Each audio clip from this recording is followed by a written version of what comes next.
It's been almost 3 months since workers downed tools at Sibanye-Stillwater.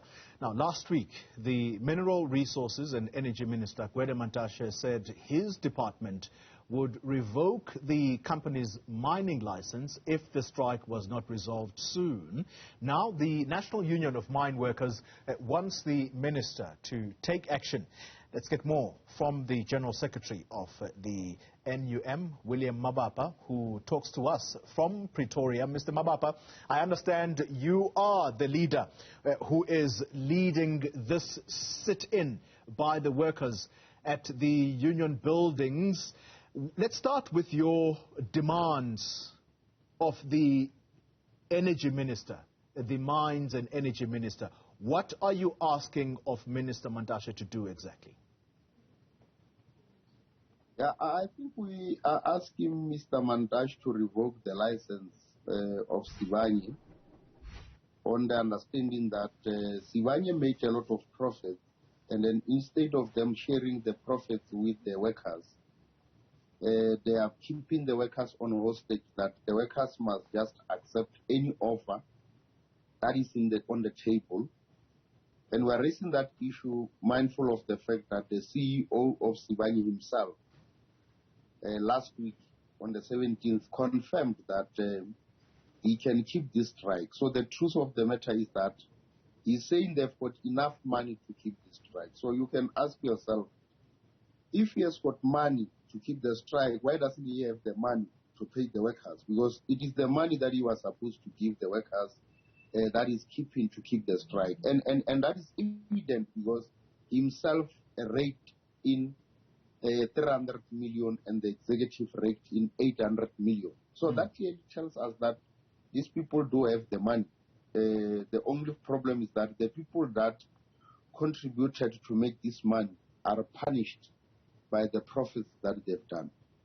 If your encouragement of Minister Mantashe is to make good on his promise to revoke this license, the immediate conversation becomes what happens to the jobs of these workers, because they immediately become placed at risk. Even now, the workers' jobs are on risk. So if the workers can take 2 months to 3 months, and we know this company is good in sustaining the strike. You must recall that in the previous wage negotiations, they sustained a strike of 5 months with AMCU. So in essence, they are making money to punish the workers. But to answer your question is, hopefully, if the minister take that option, there must be something on the table to engage other employers, that if they revoke the process, probably there must be employers that are ready to take over. And I will take it that, yes, there are employers that we strongly believe they can also take over. Have you had a chance to speak with the Minister of Mineral Resources, because you are in Pretoria? The assumption is that he is also in Pretoria, and I would dare say in close proximity to the workers who are at the union buildings at this hour. And at the same time, you have the German Chancellor, Olaf Scholz, who is actually being welcomed by the President alongside his ministers. Have you had that conversation with Mantashe? When last did you speak to him? I spoke with Mantashe on Thursday last week, immediately when those workers were assembling at Union Building. So, yes, we had some discussions there. But for the current situation, I don't want to lie, because I'm not quite sure whether he's there in Pretoria. I've never seen him.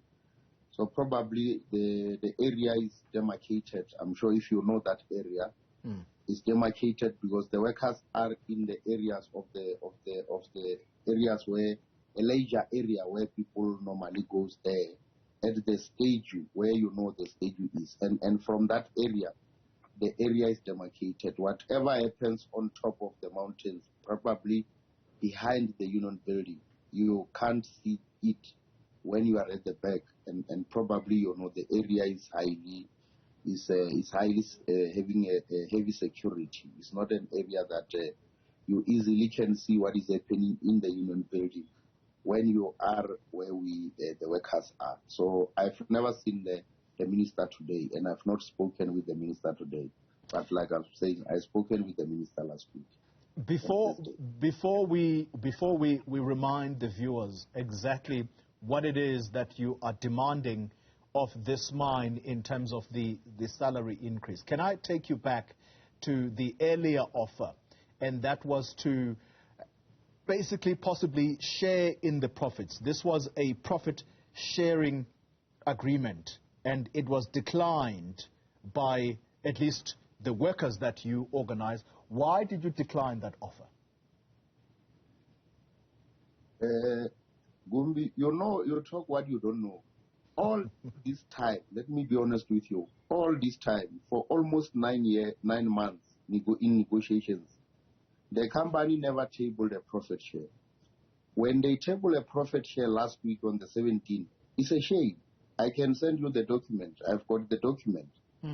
The company is saying it will give the workers 377, each worker, 377. And that is going to be given in the third year, meaning in 2024. And it is not also guaranteed. It is if there will then be a profit. Now we ask the very same question that the CEO and the executive were given 800 and the CEO 300 million. And that was for 2021 financial year. For 2021 financial year, to be explicit, I can show you the report. I've got that report, that proposal. For 2021, there is nothing offer on the profit share. For 2021, is 850 rand. For 2022 is a profit there is only 850. For 2023, for 3 years, is 850, which is 850 rand. And on the third year, it is 850 plus 377, which makes 1,000 something. In the third year. So I'm sure when these people talk, you must ask them to give you evidence, because they come here and tell the listeners that they got this 300 on profit share. In 2021-2022 financial year and 2022-2023 financial year, there is totally no profit share. The profit share is on 2023-2024 financial year, which is 377 rand. All right. When another person got 300 million. We thought that maybe that is going to be 300,000 for each and every worker. And we asked this company that you are telling everybody that this is profit share, what is for the workers. And then I've got a document. Yeah, I think you've made the point. I think you've explained it clearly why you felt it necessary, therefore, to decline that. Currently, very briefly for me, what are your demands and what is the company offering? Look, the demand is still 1,000. And we are adamant on this demand because we believe that this demand is reasonable. Let us give you an example. In the very same document, they show us that the workers are 27,000 that we are negotiating for. If you can calculate that 27,000 with 1,000 rand that we are demanding, that clearly makes 324 million. 324 million per annum. And that is what is just a difference of 24 million that one person got there. One person, the CEO. We are not talking about the executives who also shared. There are 8 shared 800 million. Now, if you compare our demand, that what we demand is 324 million per annum as an increase, and the CEO got 300 million. Really, truly speaking, are you saying that our demand is unfair? And what is the justification that one person rigged 300 million, 27,000 people must share that 324 million. And then you say that demand is unfair. Then to me, what is unfair is to give one person 300 million and deny 27,324 million. All right.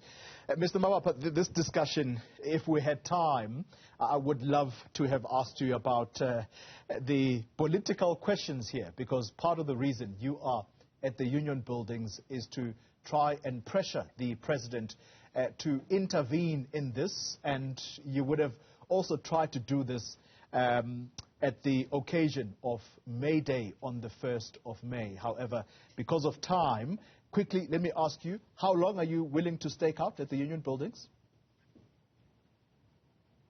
Look, the workers, let me start by saying that we did not take any decision to take the workers to union building.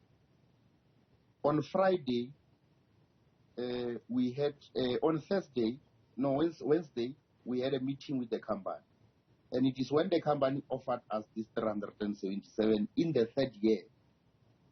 And when the workers get this feedback, is when the workers became angry and they decided to go to union building.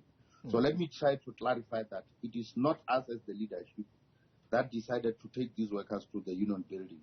These workers, after the offer of Sibanye, they then decided to go to union building themselves. All right. Because they then said that the president promised that he will also make an intervention, and it is clear that it was almost 3 weeks from the May Day, and the president did not give any indication as to what is the intervention that he raised at the May Day rally in Rustenburg is saying. So I want to clarify it clear that we did not take the workers to the union building.